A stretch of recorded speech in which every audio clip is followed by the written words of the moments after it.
Hello दोस्तों, नमस्कार। मैं Arun Kumar VDS study centre में आपका स्वागत करता हूं। आज फिर 10 ऐसे महत्वपूर्ण प्रश्नों के साथ हैं जो कि हमने एक टॉप 10 सीरीज चलाई हुई है, जिसमें कि हमने ऐसे 10 महत्वपूर्ण प्रश्नों को सिलेक्ट किया गया है जो कि परीक्षा की दृष्टि से बहुत ज़्यादा महत्वपूर्ण है। वो ऐसे प्रश्नों को यहाँ पर सिलेक्ट किया गया है जो परीक्षा की दृष्टि से बहुत ज़्यादा इंपॉर्टेंट है। प्रिय स्टूडेंट, आप यहाँ से वीडियो को पूरा देखें और ऐसे 10 प्रश्न जो कि आप भी देखेंगे कि परीक्षा की दृष्टि से बहुत ज़्यादा इंपॉर्टेंट है। आप यहाँ से अपनी परीक्षा की तैयारी अच्छे से कर सकते हैं। वीडियो आपको प्रतिदिन मिलती रहेगी और जैसे ही यदि आप सब्सक्राइब कर लेते हैं तो आपको नोटिफिकेशन यहाँ से मिलता रहेगा। जब भी वीडियो आपको यूट्यूब पे डाली जाएगी आपके पास नोटिफिकेशन आ जाएगा, तो आप वहाँ से तैयारी कर सकते हैं। तो प्रिय छात्र, 10th क्लास के जो स्टूडेंट हैं, आपके लिए यहाँ से यूट्यूब एक ऐसा माध्यम है जहाँ से आप कभी भी किसी भी टाइम आप मोबाइल से या किसी लैपटॉप द्वारा अपनी तैयारी कर सकते हैं। तो चलिए आज का जो सेशन हम स्टार्ट करते हैं। तो क्वेश्चन नंबर जो हमने आज की जो वीडियो है हमारी, ये हमारी टॉप 10 सीरीज 4 है। तो 4 का जो हम पहला क्वेश्चन देखेंगे, हमने इससे पहले जो 3 जो सीरीज लेकर के आए थे उसमें हमने 10 क्वेश्चन दिए और यहाँ से 11 क्वेश्चन की शुरुआत करते हैं। तो दोस्तों देखिए, आप तैयारी करना आपके हाथ में, अच्छे अंक लाना आपके हाथ में है। हम आपके साथ हैं। आप जितनी तैयारी आप करेंगे उससे दुगनी हम करेंगे, तभी अच्छे अंक आ सकते हैं। यदि आप ये सोचोगे कि परीक्षा में अच्छे अंक आ जाएंगे, अच्छे अंक ऐसे नहीं आते। हाथ पर हाथ धरे बैठे रहेंगे तो परीक्षा में अच्छे अंक बिल्कुल नहीं आएंगे। कम से कम 4 घंटे तैयारी चाहिए, कम से कम 4 घंटे। जैसे कि अब 6 दिसंबर है और जैसे कि आप जानते हैं 6 दिसंबर आज डॉक्टर बाबा साहब भीमराव अम्बेडकर जी का महापरिनिर्वाण दिवस भी है। तो जैसे कि दिसंबर अब ये चल रहा है, ठंड का समय चल रहा है, तो बच्चे क्या करते हैं कि इस मौसम में, ठंड के समय आप तैयारी नहीं कर पाते हैं, ठंड अधिक लगती है तो रजाई का सहारा लेते हैं या कंबल का सहारा लेते हैं, तो नींद आपको जल्दी आ जाती है। तो मेरे दोस्तों, मेरे प्यारे दोस्तों, तो मैं आपको एक एडवाइस देना चाहता हूं कि परीक्षा की तैयारी जितनी हो सके 4 घंटे अधिक से अधिक करें और प्रत्येक विषय को, प्रत्येक सब्जेक्ट को समय दें। ये मत सोचो, ऐसा भी मत करना कि आपने केवल गणित को ही समय दे रहे हैं। तो गणित के अलावा अन्य भी सब्जेक्ट हैं, जैसे कि आपके अंकों को सुधार करने में, जैसे कि हिंदी है, हिंदी को महत्व दीजिए, इंग्लिश को महत्व दीजिए, विज्ञान को महत्व दीजिए, ड्राइंग को महत्व दीजिए। जब आप अन्य सभी सब्जेक्ट को महत्व देंगे तो आप तभी 90 से ऊपर अंक ला सकते हैं, आपकी परसेंटेज तभी आ सकती है। अब जैसे कि परसेंटेज का ज़माना है, तो परसेंटेज यदि आपकी 90 से ऊपर है तो आप फर्स्ट नंबर पर आते हैं, फर्स्ट रैंक पर आते हैं। तो कृपया करके आप पढ़ाई पर ध्यान दें। तो क्वेश्चन नंबर 11 की तरफ चलते हैं। क्वेश्चन बोर्ड पर आप देखिएगा स्क्रीन पर, क्वेश्चन नंबर 11 है, किसी धनात्मक पूर्णांक p के लिए प्रत्येक धनात्मक विषम पूर्णांक का रूप होगा। देखिए, विषम पूर्णांक का रूप क्या होता है? क्रमागत विषम धनात्मक पूर्णांक। देखिए, क्रमागत धनात्मक विषम पूर्णांक क्या होता है दोस्तों? यहां से आपने देखा होगा 2n+1, 2n+3, 2n+5, तो यहां से ये चलता रहेगा। तो दोस्तों इसमें पूछा गया कि कौन सा होगा, तो देखिए कौन सा रूप होगा यहाँ पर 2p+1। देखिए यहाँ पर हमने n लिया है, तो n के स्थान पे यदि p ले ले तो 2p+1 हो जाएगा। तो आपका ऑप्शन होता है, आप ऑप्शन की मिलान करेंगे तो ऑप्शन आपका डी होता है। डी फॉर देहरादून, आपका आंसर होता है डी। ठीक है दोस्तों, अब क्वेश्चन नंबर 12 की तरफ चलते हैं। क्वेश्चन नंबर 12 क्या है हमारे पास? क्वेश्चन नंबर 12 हमने 11th देखा, क्वेश्चन 11th देखा हमने और ऑप्शन डी आया इसका। तो 12 की तरफ चलते हैं। वो कह रहा है कि बिंदु ए -4,0, बी 4,0 और सी 0,3 एक त्रिभुज के शीर्ष है, वह त्रिभुज होगा। तो दोस्तों हमें ये बताना है कि जो त्रिभुज के शीर्ष दिए हैं, ये त्रिभुज का प्रकार क्या है? समकोण त्रिभुज है या समद्विबाहु त्रिभुज है या समबाहु त्रिभुज है या विषमबाहु त्रिभुज है? तो हम देखेंगे। क्वेश्चन नंबर 12 की बात कर रहे हैं। क्वेश्चन नंबर 12, तो यहाँ पर ए पॉइंट होता है, बिंदु यहाँ पर -4,0, बी पॉइंट दिया है आपको दोस्तों 4,0 और सी पॉइंट दिया है दोस्तों, यहाँ पर 0,3, सी पॉइंट है 0,3। तो यहाँ पर त्रिभुज का प्रकार बताना है, समबाहु त्रिभुज है या विषमबाहु त्रिभुज है दोस्तों। तो हमने क्या करना है, सबसे पहले ए बी के बीच की दूरी निकालेंगे, फिर बी सी के बीच की दूरी निकालेंगे, फिर सी ए के बीच की दूरी निकालेंगे। जब तीनों ए बी और बी सी और सी ए तीनों डिस्टेंस आ जाएंगी, तब हम उसका पता लगा सकते हैं कि ये कौन सा टाइप्स है, त्रिभुज का प्रकार कौन सा है, समबाहु त्रिभुज है या विषमबाहु त्रिभुज है या समद्विबाहु त्रिभुज है। तो दोस्तों यहाँ से ए कितना आ जाएगा, -4,0, बी यहाँ लिखेंगे 4,0। तो यहाँ से ए बी के बीच की दूरी निकाल लेंगे, बीच की दूरी मैंने सिर्फ ए बी लिखा है। तो यहाँ से देखिए x1 y1 x2 y2, हमने इनको नाम दे दिया x1 y1 x2 y2। तो यहाँ से दोस्तों फॉर्मूला क्या होता है, x2 - x1 का whole square plus y2 - y1 का होल स्क्वायर। तो यहाँ से दोस्तों ये फॉर्मूला होता है, यहाँ पर लिख लेंगे आप। तो यहाँ पर हम ए बी के निर्देशांक ऐसे भी लिख सकते हैं, ए बी के निर्देशांक। तो दोस्तों जैसा आपको अच्छा लगे वैसे लिख सकते हैं। तो ए बी के निर्देशांक हमने लिख लिए हैं। यहाँ से x2 कितना 4 है, x1 कितना है -4 है, तो +4 हो जाएगा दोस्तों, यहाँ से स्क्वायर। y2 कितना है दोस्तों 0 है, y1 कितना है दोस्तों 0 है, यहाँ से स्क्वायर आ जाएगा। और यहाँ से देखेंगे आप 4 और 4 8 का स्क्वायर, और ये 0 आ जाएगा, 8 का स्क्वायर मीन्स 8 आ जाएगा। तो दोस्तों यहाँ से ए बी = कितना आ गया, 8 आ गया। हम बात करते हैं किसकी बात करते हैं, बी सी के निर्देशांक की, बी सी के निर्देशांक। तो बी सी के निर्देशांक कितने आ जाएंगे दोस्तों, यहाँ से देखिए B4 है और C कितना है 0,3। तो यहाँ से x1 y1 x2 और y2, यहाँ से आपका निकालना है BC कैसे निकलेगा, हमने फॉर्मूला ऊपर लिख रखा है, x2 - x1, x2 आपका 0 है, x1 आपका 4 है, और यहाँ से स्क्वायर y2 - y1, तो y2 कितना है 3, y1 कितना है 0 का स्क्वायर। तो यहाँ से देखेंगे दोस्तों आप 4 का स्क्वायर आ जाएगा, -4 का स्क्वायर, और यहाँ से 3 का स्क्वायर। तो जब आप देखेंगे 4 का स्क्वायर √16, और यहाँ से 3 का स्क्वायर 9, और जब इनको आप देखेंगे 16 9 25, 25 का कितना आ जाएगा दोस्तों 5 आ जाएगा। तो यहाँ से दोस्तों यहाँ से कितना आ जाएगा √25, और 25 का कितना आ गया 5। हम बात करते हैं किसकी बात करते हैं दोस्तों, देखिए हम बात करते हैं यहाँ से देखिए सी ए के निर्देशांक। तो यहाँ से शीर्ष सी ए के निर्देशांक, तो सी का कितना है दोस्तों 0 और 0,3, और ए कितना है दोस्तों, यहाँ से आपका ए है आपका -4,0। तो यहाँ से सी ए की डिस्टेंस निकाल लेंगे तो कितनी आ जाएगी, ये आपका x1 y1 है, ये x2 और y2 है। देखिए यहाँ से बीच की दूरी का फॉर्मूला लगाएंगे, तो बीच की दूरी का फॉर्मूला यहाँ से देखेंगे x2 - x1, x2 आपका कितना है 4, x1 कितना है दोस्तों 0, तो -0 का स्क्वायर प्लस y2 कितना है 0, y1 कितना है 3 का स्क्वायर। तो आप देखेंगे यहाँ से दोस्तों 4 का स्क्वायर 16 और 3 का स्क्वायर दोस्तों 9। तो आप देखेंगे 16 9 25, 25 का कितना आ जाएगा दोस्तों 5 आ जाएगा। तो इसमें त्रिभुज का प्रकार बताना था। तो हमारी ए बी आई 8 आई है, ए बी 8 आई है, और यहाँ से देखेंगे बी सी, जो बी सी आई है हमारी वो 5 आई है। और बात करते हैं किसकी, सी ए की कितनी आई है 5। तो हमने देखा कि यहाँ से बी सी और सी ए कितना आया 5 आया है।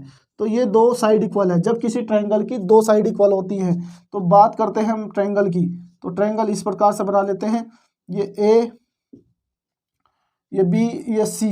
तो इसमें जो है बी सी देखेंगे कितना है 5 है, और सी ए कितना है, ये भी 5 है, और ये हमारा आया 8। तो इसमें जब दो साइड इक्वल है, जब किसी त्रिभुज की दो साइड इक्वल होती हैं, तो उस ट्रायंगल को बोलते हैं, उस त्रिभुज को बोलते हैं समद्विबाहु त्रिभुज। समद्विबाहु त्रिभुज का मतलब है समद्विबाहु त्रिभुज, समद्विबाहु त्रिभुज। तो समद्विबाहु त्रिभुज का मतलब है जिस त्रिभुज की दो भुजाएं बराबर हो। तो आप इसमें आंसर चेक करेंगे तो आपका ऑप्शन होता है बी। तो आपका दोस्तों ऑप्शन होता है बी। तो आपका यहाँ से ऑप्शन बी होता है। आप ऑप्शन की मिलान करेंगे, क्वेश्चन नंबर 12 का बी ऑप्शन होता है। अब हम क्वेश्चन नंबर नेक्स्ट की तरफ चलते हैं, आप इसका स्क्रीनशॉट ले सकते हैं। तो क्वेश्चन नंबर हमारा है, यहाँ से 12 होता है, और 13 की तरफ चलते हैं। तो क्वेश्चन नंबर 13 क्या है हमारा, तो दोस्तों यहाँ से आपने क्वेश्चन नंबर 13 देखा और 12 देखा, आप 13 की तरफ चलते हैं। तो 13 क्या है हमारा, आप स्क्रीन पर देखेंगे, दो समरूप त्रिभुजों का क्षेत्रफल 20 सेंटीमीटर स्क्वायर और 45 सेंटीमीटर स्क्वायर है, उनकी ऊंचाइयों का अनुपात ज्ञात कीजिए। उनकी ऊंचाइयों का अनुपात ज्ञात कीजिए। देखिए, हम बात करते हैं दो समरूप त्रिभुजों का क्षेत्रफल क्रम से। मान लेते हैं कोई दो त्रिभुज हैं, मान लेते हैं कि एक त्रिभुज PQR है,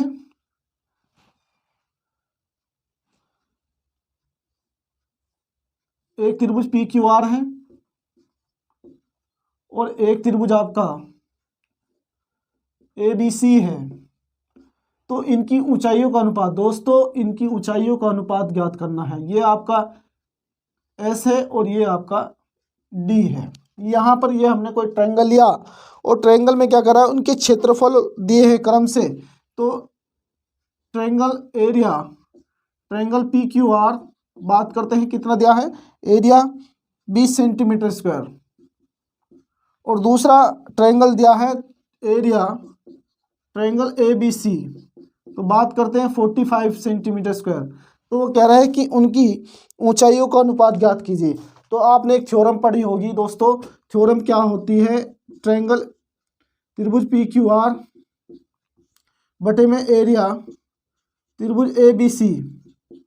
तो यहाँ से हम PS का स्क्वायर अपॉन AD का स्क्वायर, तो यहाँ पर ये आपने एक थ्योरम पढ़ी होगी। तो यहाँ से देखेंगे आप, तो P जो एरिया PQR का कितना है 20, और यहाँ पर दोस्तों रखेंगे आप कितना 45, तो आप PS अपॉन AD एक साथ लिख सकते हैं दोस्तों। तो आप देखेंगे तो यहाँ से आप इसको डिवाइड कर सकते हैं। 5, देखिए 4 पंजे 20 और 5 निम 45, 5 चौक 20 और 5 निम 45।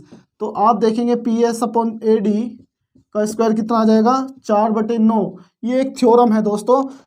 यहाँ पर थ्योरम क्या है, जब दो त्रिभुज समरूप होते हैं तो उनके जो क्षेत्रफलों का अनुपात उनकी संगत भुजाओं के वर्गों के बराबर होता है, अनुपात के वर्गों के बराबर होता है दोस्तों। यहाँ पर हमने लिखा भी है कि जब किसी त्रिभुज के क्षेत्रफलों का जो अनुपात है उनकी संगत भुजाओं के वर्गों के अनुपात के बराबर होता है। यहाँ पर ये थ्योरम लग रही है। तो आप देखेंगे इसका स्क्वायर PS अपॉन AD, तो इसका स्क्वायर कहाँ चला जाएगा, √4/9। तो यहाँ से PS अपॉन AD कितना जाएगा दोस्तों 2/3। तो बात कर रहे थे कि उसकी ऊंचाई क्या क्या होंगी, तो ऊंचाई पूछ रहा था दोस्तों। तो उनकी ऊंचाइयों का अनुपात पूछ रहा है, अनुपात आ जाएगा हमारा, तो PS अनुपात AD, तो आप देखेंगे 2:3 आ जाएगा। कितना आ जाएगा 2:3। तो आप आंसर चेक करेंगे क्वेश्चन नंबर 13 का, स्क्रीन पर देखेंगे तो स्क्रीन पर C ऑप्शन आता है आपका C। तो आप देखेंगे C4 चंद्रशेखर। तो हम बात करते हैं नेक्स्ट क्वेश्चन की, तो हमारा यहाँ से ऑप्शन होता है C। तो बात करते हैं नेक्स्ट क्वेश्चन की, तो क्वेश्चन नंबर 14 है हमारा, ये हमारा 13 क्वेश्चन था। तो 14 क्वेश्चन की तरफ चलते हैं। आप स्क्रीन पर इसका स्क्रीनशॉट भी ले सकते हैं। तो क्वेश्चन ये परीक्षा की दृष्टि से बहुत ज़्यादा इंपॉर्टेंट है दोस्तों। ऐसा मत समझिए कि यहाँ से जो जितने भी क्वेश्चन कराए जा रहे हैं कि अपने आप में एक बहुत ज़्यादा महत्वपूर्ण है, और परीक्षा की दृष्टि से आप देखेंगे, यदि आप प्रीवियस पेपर उठाकर देखेंगे, ये प्रश्न आपको बार बार यहाँ से दिखाई देंगे कि परीक्षा में 2019 में आया होगा, कोई 18 में आया होगा, कोई देखिए एक जिले में जैसे कि मेरठ जिला है, तो उसमें यूपी में जितने भी पेपर होते हैं, जितने भी पेपर सेट बनते हैं, तो सब में ये किसी न किसी सेट में 2020 में भी आया होगा, 21 में भी आया होगा, तो आप देखेंगे, और 22 में भी आए होंगे इस तरह के क्वेश्चन। आप देखेंगे 2023 में इस तरह के क्वेश्चन आप फेस करेंगे। तो मैं आपको अवगत कराना चाहता हूँ कि आप इनसे वंचित ना रहें, यहाँ से पूरी आपको हेल्प मिलेगी। तो वीडियो को पूरा देखें और एंजॉय के साथ पढ़ें। यदि आपको कोई समस्या है तो आप कमेंट में मुझे डाल सकते हैं, मैं उसका आंसर जल्द से जल्द देने की कोशिश करूँगा। क्वेश्चन नंबर 14 है आपका, आप स्क्रीन पर देखेंगे। क्वेश्चन नंबर 14 क्या है, एक घड़ी की मिनट की सुई की लंबाई 14 सेंटीमीटर है, 1 मिनट द्वारा रचित क्षेत्रफल ज्ञात कीजिए। देखिए बात करते हैं एक घड़ी की सुई, पहले हम एक घड़ी बना लेते हैं, और यहाँ पर इसका सेंटर है O, और मान लिया ये एक घड़ी की सुई द्वारा बनाया गया कोण है, और इसकी जो लंबाई है मीन्स रेडियस हो जाएगी 14 सेंटीमीटर। और बात करते हैं 1 मिनट में सुई द्वारा रचित क्षेत्रफल क्या होगा। तो त्रिज्याखंड की दोस्तों, यहाँ पर त्रिज्याखंड के क्षेत्रफल की बात कर रहा है, तो हम आपको बता देते हैं। यहाँ से देखिए इसको बोलते हैं दोस्तों, यहाँ पर बात करते हैं इसकी, तो इसको बोलते हैं लघु त्रिज्याखंड। दोस्तों क्या बोलते हैं? लघु त्रिज्याखंड, इसको बोलते हैं दोस्तों इसको। और इसको बोलते हैं दीर्घ त्रिज्याखंड। क्या बोलते हैं दोस्तों? दीर्घ त्रिज्याखंड। तो बात करते हैं, वो पूछ रहा है कि 1 मिनट में रचित क्षेत्रफल ज्ञात कीजिए। तो 1 मिनट की बात कर रहा था, तो हम इसकी बात करते हैं। तो आपने इसको देख लिया होगा, नोट कर लिया होगा। और यहाँ से देखिए 1 मिनट में कितना, अभी हम पता करते हैं कि 1 मिनट में कितना कोण बनता है। तो देखिए दोस्तों 1 मिनट में दोस्तों 6 डिग्री का कोण बनता है। कितने का? 6 डिग्री का कोण बनता है।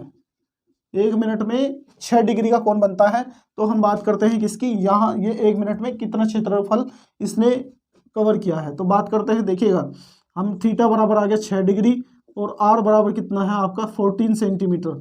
तो हमारा त्रिज्याखंड का क्षेत्रफल है दोस्तों, आप इसे नोट कर लेंगे। त्रिज्याखंड का क्षेत्रफल होता है, त्रिज्याखंड का क्षेत्रफल, तो दोस्तों यहाँ से त्रिज्याखंड का क्षेत्रफल होता है पाई आर स्क्वायर थीटा अपॉन 360। तो बात करते हैं पाई की, तो इसमें पाई का मान इसमें बोला नहीं गया कि आपको 22/7 रखना है या 3.14 रखना है। तो यहाँ से 22/7 ही रख लेते हैं। और आर का मान कितना है 14, यहाँ पर आर स्क्वायर है दोस्तों, यहाँ पर आर स्क्वायर है तो इसे 2 टाइम्स लिख लेंगे। और थीटा कितना है 6 और यहाँ पे 360 है, 7 दूनी 14 हो जाएगा, 6 6 36, तो यहाँ 60 बार चला जाएगा। और इसको हम डिवाइड कर सकते हैं कितने टाइम्स बार, 30 बार। तो हमारा यहाँ से आता है दोस्तों कितना आ जाएगा 22 × 14/30। और इसको डिवाइड कर सकते हैं दोस्तों, क्या डिवाइड कर सकते हैं 15 दूनी 30। और यहाँ से तो हम इसको इतना ही रहने देते हैं। क्यों रहने देते हैं अभी बता देते हैं। तो 30 को हम लिख सकते हैं 3 × 10, 3 × 10। तो हम इनकी गुना करते हैं, 14 दूनी 28, 28 का 8 का हासिल कैरी आपके 2 आ जाएंगे। और 14 दूनी 28, 28 और कितने आ जाएंगे 2, कितने आ जाएगा 30, 30/3 × 10। तो आपने क्या करना है 308 को किससे डिवाइड करना है, 3 से करना, 3 × 3 और 0 लगा लेंगे, 3 × 30 हो जाएगा। यहाँ से 8, 3 दूनी 6 है, आपका 2 बचता है। फिर आपने जब 2 बचेगा तो पॉइंट लगा के 0 डाल लेंगे, 3 × 6 = 18 और फिर से 2 बचेगा, 3 × 6 = 18। तो यही प्रक्रिया चलती रहेगी। तो आपने क्या करना है 102.66 बटे में कितना आ जाएगा 10, क्योंकि 3 से हमने इसको डिवाइड कर लिया है। जब 10 से भी हम डिवाइड करेंगे तो कितना आ जाएगा 10.26। और यहाँ पर हम बात करें सेंटीमीटर की, तो ये सेंटीमीटर स्क्वायर आ जाएगा। तो बात करते हैं इसका आंसर की, तो इसके आंसर की बात करते हैं। तो आप आंसर की मिलान करेंगे तो इसका पहला ही ऑप्शन होता है क्वेश्चन नंबर 14 का। क्वेश्चन नंबर 14 का आपका पहला ही ऑप्शन होता है ऑप्शन ए फॉर एप्पल। देखिए हमारा जो option A for apple means A होता है। और बात करते हैं नेक्स्ट क्वेश्चन की, आप इसका स्क्रीनशॉट ले सकते हैं। क्वेश्चन बहुत ही इंपॉर्टेंट है। तो यहाँ पर कभी कभी ये दे देता है कि 10 मिनट में कितना रचित कोण है, या ये भी दे देता है, वो पूछ लेगा कि 10 मिनट यानी कि 10 मिनट में कितना कोण, कितना क्षेत्रफल कवर करिए, कितना, तो त्रिज्याखंड का क्षेत्रफल ज्ञात कीजिए। बात करते हैं किसकी, जैसे 1 मिनट में 6 बनना है तो 5 मिनट में पूछ सकता है, 10 मिनट में पूछ सकता है, तो 5 मिनट में पूछ रहा है तो 5 मिनट, तो यहाँ से 6 × 5 तो कितना को कोण बन जाएगा 6 × 30, 30 का कोण बना लेगा दोस्तों। यहाँ पर कितने का, अब तो बन रहा है 6 का, लेकिन यहाँ पर जब 5 मिनट की बात करेगा तो 5 से यहाँ 6 में गुना कर देंगे, 5 × 6 = 30, तो 30 का कोण आ जाएगा। फिर आप थीटा की जगह 6 नहीं रखेंगे, फिर 30 रखेंगे। इस प्रकार के क्वेश्चन आते रहते हैं। तो आप नेक्स्ट क्वेश्चन की तरफ चलते हैं। तो नेक्स्ट क्वेश्चन क्या है दोस्तों, यदि मेरे पढ़ाने की स्पीड ज़्यादा है तो आप बता सकते हैं, मैं स्पीड स्लो भी कर लूँगा अपनी। तो देखिएगा अब नेक्स्ट क्वेश्चन की तरफ चलते हैं 15 की। तो 15 क्वेश्चन क्या है, थोड़ा सा स्पीड इसलिए बढ़ाकर रखनी पड़ती है अपनी, क्योंकि हमें टॉप 10 क्वेश्चन लेने हैं जिससे कि कम समय में ज़्यादा क्वेश्चन मिल जाएँ। तो कम समय में ज़्यादा क्वेश्चन मिल जाए, इसलिए हम थोड़ी सी स्पीड ज़्यादा रखते हैं। क्वेश्चन नंबर 15 आप बोर्ड पर देखेंगे, स्क्रीन पर पढ़ेंगे। तो क्या लिखा है, यदि tan थीटा बराबर आपको दिया है कितना 2ab अपॉन में a² - b², तो किसकी वैल्यू निकलवा रहा है दोस्तों, कोस थीटा की वैल्यू निकलवा रहा है आपसे। तो किसकी निकलवा रहा है, कोस थीटा की वैल्यू निकलवा रहा है। तो आपने पढ़ा होगा कोस थीटा पढ़ा होगा कि 1/sec थीटा, तो ये आपने पढ़ रखा है। और sec थीटा को कैसे लिख सकते हैं, आपने एक ये भी पढ़ा होगा कि sec² थीटा बराबर होता है 1 + tan² थीटा। क्या होता है दोस्तों, 1 प्लस टेन स्क्वायर थीटा। हम बात करते हैं किसकी, सेक थीटा की। तो सेक थीटा क्या हो जाएगा, जो स्क्वायर है ये इधर जाकर रूट बना लेगा दोस्तों, क्या बना लेगा, रूट बना लेगा। तो हम सेक थीटा की जगह लिख सकते हैं under root 1 plus tan square theta. बात करते हैं किसकी, 1 upon under root 1 plus tan theta की वैल्यू देखेंगे, टेन थीटा की वैल्यू कितनी है, 2ab upon A square minus के बी स्क्वायर। और यहाँ पर स्क्वायर है तो स्क्वायर लिख देंगे। तो आपने क्या करना है, कुछ नहीं करना है। तो यहाँ से देखिएगा, यहाँ से 1 प्लस 2a, देखिए 2 का कितना हो जाएगा 4, a का a स्क्वायर, b का b स्क्वायर। बात करते हैं a square minus b square की, तो इसका भी होल स्क्वायर आ जाएगा। तो देखिए यहाँ पर आप देखेंगे जब इसकी मल्टीप्लाई यहाँ करेंगे तो 1 अपॉन, इसकी मल्टीप्लाई इधर करेंगे तो a square minus b square का होल स्क्वायर प्लस के 4a square plus into b square.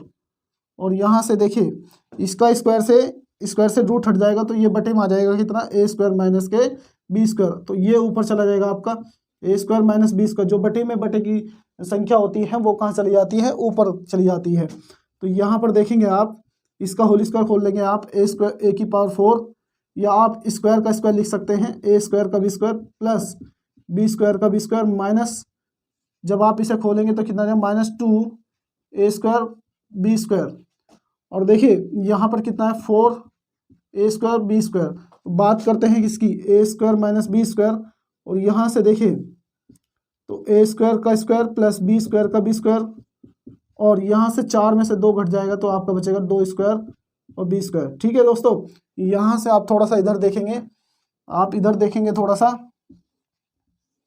तो देखिए यहाँ से a square plus b square plus 2ab, तो फॉर्मूला बन जाएगा आपका दोस्तों a square minus b square upon में कितना आ जाएगा दोस्तों, अंडर रूट में a square plus b square का होल स्क्वायर। ये फॉर्मूला बन जाएगा। तो स्क्वायर से यहाँ से भी रूट हट जाएगा, तो a square minus b square upon में a स्क्वायर प्लस के b स्क्वायर। तो आप ऑप्शन देखेंगे दोस्तों, तो आपका ऑप्शन होता है दोस्तों, इसमें बी ऑप्शन होता है दोस्तों, बी ऑप्शन होता है बी फॉर भगत सिंह। तो आपका बी फॉर भगत सिंह, तो आप देखेंगे ऑप्शन बी होता है। आप क्वेश्चन नंबर 16 की तरफ चलते हैं, आप इसका स्क्रीनशॉट भी ले सकते हैं। तो क्वेश्चन नंबर 16 की तरफ चलते हैं। ये क्वेश्चन आपको अच्छे से समझ आया होगा आशा करता हूं। और क्वेश्चन नंबर 16 की तरफ चलते हैं। तो क्वेश्चन नंबर 16 क्या है,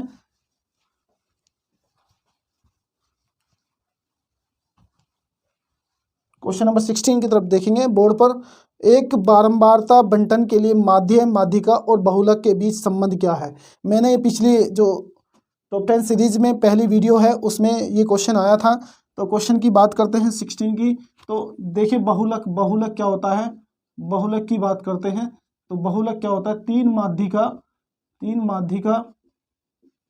3 इंटू माध्यिका और माइनस के 2 माध्य, तो 2 माध्य। तो आपका फॉर्मूला होता है बहुलक बराबर 3 इंटू माध्यिका माइनस के 2 माध्य। तो क्वेश्चन नंबर 17 की तरफ चलते हैं दोस्तों। 17 क्वेश्चन क्या कहता है, तो क्वेश्चन नंबर 17 में दिया गया है कि लैसे, तो यहाँ से आप इसका वैसे 16 का मिलान करेंगे, आप स्क्रीन पर देखेंगे इसका आंसर क्या है। तो इसका आंसर C4 चंद्रशेखर आजाद। देखिए C4, ठीक है। तो यहाँ पर सी ऑप्शन होता है। बात करते हैं 17 की। तो इसमें लासा दिया है लैसे, तो किसका लैसे दिया है, 132,288 बराबर 3168। तो बात किसकी कर रहा है, तो मैं से पूछ रहा है दोस्तों, मैं से किसका पूछ रहा है, मैं से पूछ रहा है 132,288। तो इसका मैं से पूछ रहा है। तो हम बात करते हैं दोस्तों लैसे और मैं से क्या होता है।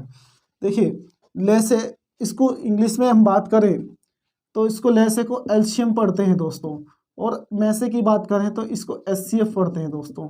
तो लैसे का मतलब है लोवेस्ट कॉमन मल्टीप्लिकेशन, और आपका एचसीएफ का क्या मतलब होता है, हाईएस्ट कॉमन फैक्टर।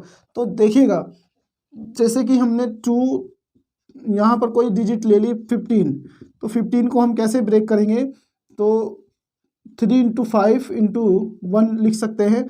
और यदि हम बात करें 25 की, तो 25 के टुकड़े क्या हो जाएंगे, 5 गुना 5, 1 लिख सकते हैं और नहीं भी लिख सकते हैं, कोई दिक्कत वाली बात नहीं है, लिखना चाहो लिख लीजिएगा, ठीक है। तो हम बात करते हैं लैसे की, पहले मैसे की बात कर लेते हैं। तो पहले मैसे की बात कर लेते हैं, जो दोनों में होता है, जैसे कि 5 है यहाँ पर तो 5 आ जाएगा, और यहाँ पर 1 भी है तो 1 भी आ जाएगा। तो में से की बात करें आपका में से 5 आ जाएगा। लैसे की बात करें तो लैसे, देखिए लैसे क्या होता है, देखिए इसमें हाईएस्ट कॉमन फैक्टर कितना है 5 है, तो इसमें 5 कॉमन फैक्टर आ गया हमारा। अब बात करते हैं लैसे की, जो कॉमन है वो तो लिखना ही लिखना है और जो बचे वो सारे आ जाएंगे। जैसे कि यहाँ पर 3 बचता है, यहाँ से 5 बचता है, तो 5 या 15, 15 पंजे 75, तो यहाँ से 75 आ जाएगा लैसे, मीन्स लघुत्तम समापवर्त्य। तो ठीक है, तो यहाँ से बात करते हैं,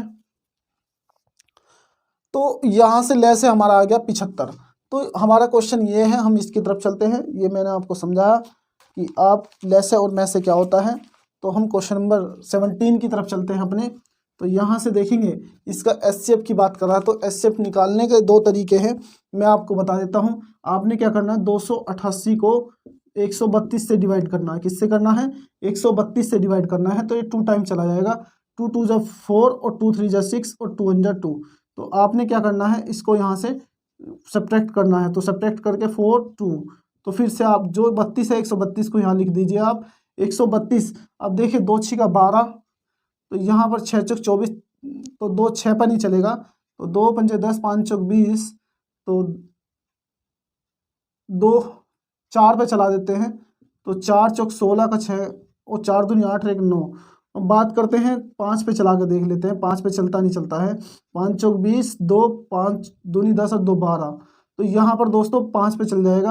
आप घटा लीजिए इसको, 2 यहाँ से 1 आ जाएगा, फिर आ जाएगा आपका 24। 24 को आप 12 से भाग करोगे, 12 दूनी 24। जब पूरा पूरा कट जाए, जब कुछ ना बचे, तो वो उसका क्या होता है, में से होता है। आपका क्या होता है दोस्तों, में से होता है। तो में से आपका कितना आ गया दोस्तों, तो एचसीएफ आपका आ गया 12। तो आंसर चेक करते हैं, तो इसका आंसर होता है, तो आप आंसर चेक करेंगे दोस्तों, यहाँ से 17 का डी ऑप्शन होता है। आप स्क्रीन पर देखेंगे डी ऑप्शन होता है दोस्तों। तो यहाँ से ये भाग विधि द्वारा हम एचसीएफ फाइंड कर सकते हैं। तो अगले क्वेश्चन की तरफ चलते हैं, 18 की तरफ चलते हैं दोस्तों। ये क्वेश्चन आपको समझ में आ गया होगा। तो 18 क्वेश्चन की तरफ चलते हैं। तो 18 क्या है हमारा, एक द्विघात समीकरण दी है। देखिए ये क्वेश्चन जो है हमारा 18 बहुत बार क्वेश्चन पूछा गया है। तो द्विघात समीकरण दी है दोस्तों। तो द्विघात समीकरण क्या है हमारे पास, 3x स्क्वायर माइनस के 6x प्लस के 4 इक्वल्स टू 0। तो यहाँ से क्या कह रहा है कि का विविध कर है, तो आपको विविध कर ज्ञात करना है। तो विविध कर ज्ञात करने के लिए क्या करना पड़ेगा, तो ax स्क्वायर प्लस के bx प्लस के c इक्वल्स टू 0 से क्या करेंगे दोस्तों, यहाँ से हम क्या कर लेंगे, इसकी तुलना कर लेंगे। क्या कर लेंगे, तुलना करने पर। तो दोस्तों यहाँ पर हम तुलना कर लेंगे, और तुलना करने पर a b c की वैल्यू निकाल लेंगे। यहाँ से a की कितनी आ जाएगी 3, और b की कितनी आ जाएगी 6, b की कितनी आ जाएगी दोस्तों -6, और c की कितनी आ जाएगी दोस्तों 4 आ जाएगी। तो बात करते हैं किसकी, विविध कर की। तो विविध कर किस बोलते हैं, d बराबर b स्क्वायर माइनस 4ac। तो याद रखेंगे फॉर्मूला कि d बराबर b स्क्वायर माइनस 4ac, तो इसको बोलते हैं विविध कर। तो दोस्तों ये विविध कर का फॉर्मूला है, विविध कर पूछा गया है। तो यहाँ से विविध कर, तो बात करते हैं विविध कर। तो यहाँ से ये फॉर्मूला है, आप इसको याद रखेंगे। और यहाँ से देखेंगे आप b की वैल्यू कितनी है, माइनस के 6 का स्क्वायर और -4, a कितना है 3, c कितना है 4 है।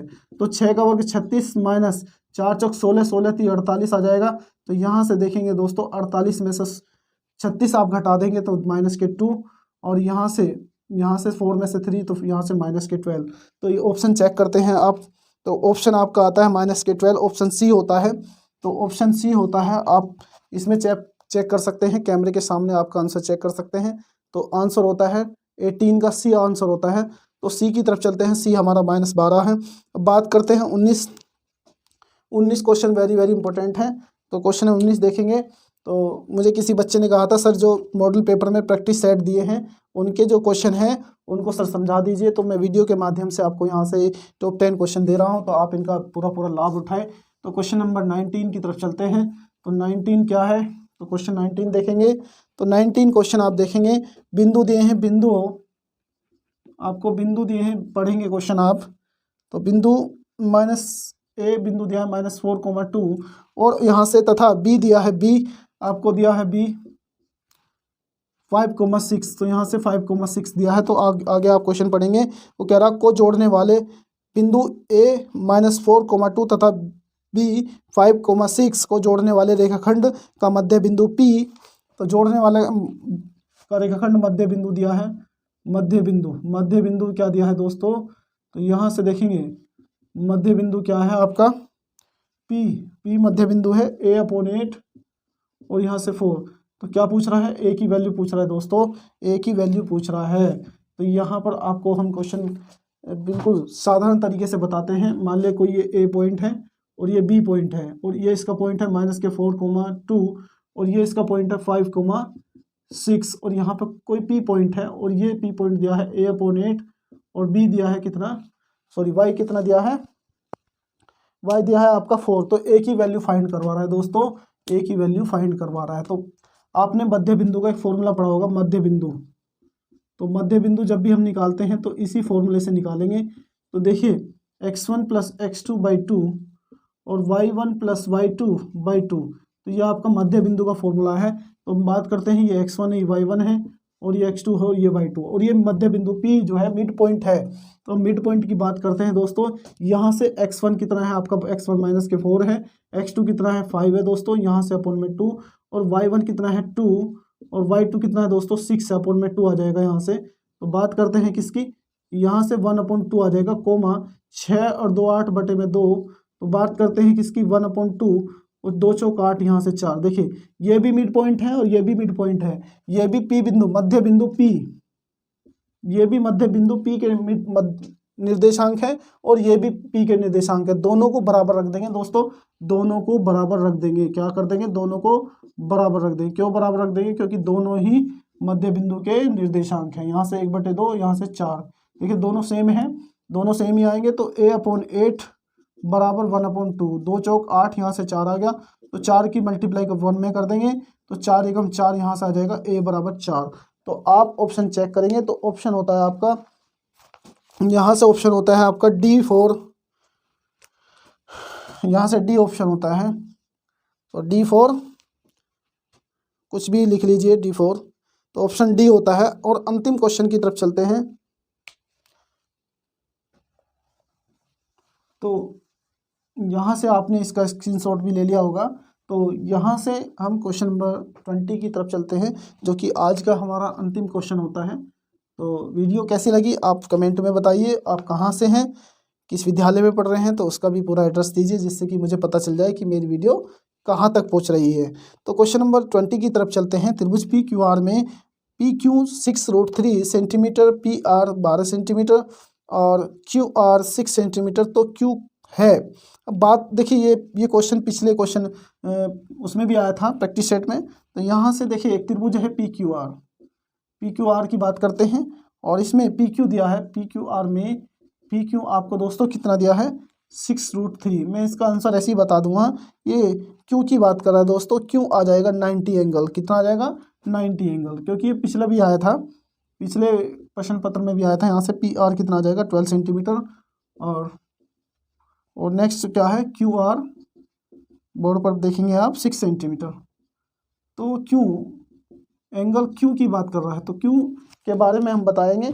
तो हमने दोस्तों आपको बताया था कि पाइथागोरस थ्योरम कहाँ अप्लाई होती है।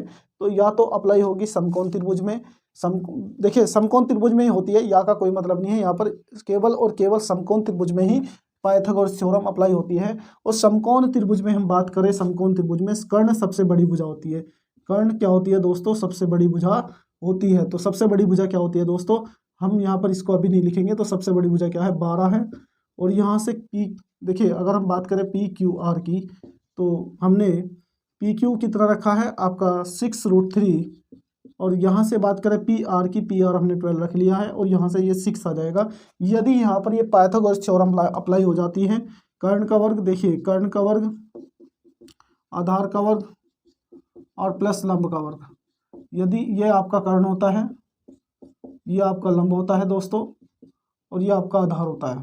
यदि यहाँ पर ये पाइथागोरस थ्योरम पर अप्लाई हो जाती है तो Q की जो बात कर रहे हैं वो 90 एंगल का होगा।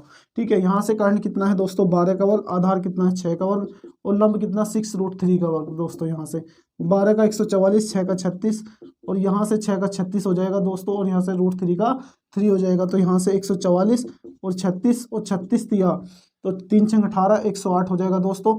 तो यहाँ से दोस्तों 144 और 36 और 108, यहाँ भी 144 ही होता है जब दोनों साइड इक्वल आ जाए। पाइथागोरस थ्योरम यहाँ से सत्य साबित हो जाए, आपका प्रूफ हो जाए। तो यहाँ पर जो हम बात कर रहे थे क्यू एंगल की, तो क्यू एंगल कितना हो जाएगा दोस्तों, 90 हो जाएगा। और आप इसका मिलान करेंगे, इसके आंसर का मिलान करेंगे, आप देखेंगे स्क्रीन पर देखेंगे क्वेश्चन नंबर 20 का बी पार्ट है, बी का आंसर है इसमें 90। तो हमारा आज का जो सेशन था, आज की जो वीडियो थी, हमने इस वीडियो में ऐसे टॉप 10 क्वेश्चन लिए जो कि परीक्षा के लिए बहुत ज़्यादा इंपॉर्टेंट हैं। तो दोस्तों आप यहाँ से परीक्षा में अच्छे अंक लाने के लिए मेरी वीडियो को वॉच कर सकते हैं, देख सकते हैं। यदि आपको कोई प्रॉब्लम है तो क्वेश्चन आप मुझे कमेंट करिए, और आप वीडियो में नए हैं तो वीडियो को सब्सक्राइब और यहाँ से इसको लाइक कीजिए। धन्यवाद, गुड नाइट, शुभ रात्रि।